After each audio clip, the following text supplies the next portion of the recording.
I'm Doug Coyle. I'm here with Trevor Cassidy, RUNY lock, Yeah. captain of Old Blue. And tell us a little bit about being a leader from Old Blue. You played with them since around 2013? Yeah, that's correct. I came over to Old Blue after spending some time in South Africa and really enjoyed spending my time there. I got the chance this season to be captain after 7 seasons, and it was a great experience. Young team, a lot of the guys were together for the first time ever, and it was a challenge. We definitely got better as the season went on. We didn't have a winning season, but we did knock off the number 1 team, which was Atlanta 404, and we were also the only team to beat them during the season. We won our last game against Nyack as well. So it was a little bit of a challenging season for us. And leadership-wise, I tend to lead by example as best I can. I'm not a really vocal guy. I don't give big speeches, never been great at it.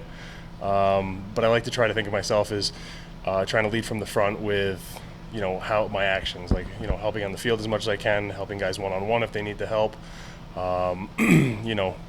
Just keep going forward constantly.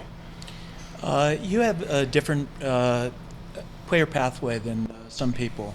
I know I started playing rugby in grad school for something to do. Yeah. You came from Vermont, played from Rutland? Yep. Right? I started playing when I was 14 years old. I got really lucky in that we had a men's team in Rutland that was trying to start an under-19 program.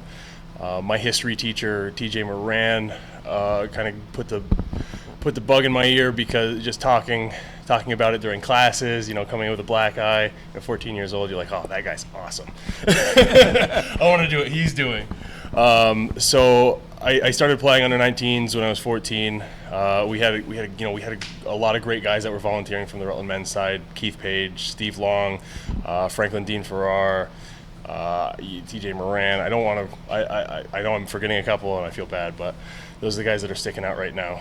And then when I was 16, you get your parents to sign off and say you can play with the men's team. So every chance I got, I was playing under 19, and then a couple hours later, I'd go and play for the men's team. Yeah, and then I had a connection with New York Rugby Club through one of our coaches, Sean Walkinshaw. So he got me linked up with New York Rugby Club in 2007. I came down to New York City to play with them. I was with them for about a year and a half, and then we had a player exchange program with the West Brisbane Bulldogs in Australia. After I got done with that, I stayed there for quite a while. I stayed there for 18, 20 months. Mm-hmm. So I did 2 seasons with them, came back, played for New York for a little bit, had the opportunity to go down and play in South Africa and Cape Town through another coach that we had, Danny Stevens, who was also coaching down in Cape Town for Cape Town Village. I went there as a cover for some of the Namibian players who were going off to the World Cup in 2011, so I went down and played lock for them for a little bit. I got asked to go back in 2012, so I went down there for a full season, and then came back and started playing with Old Blue.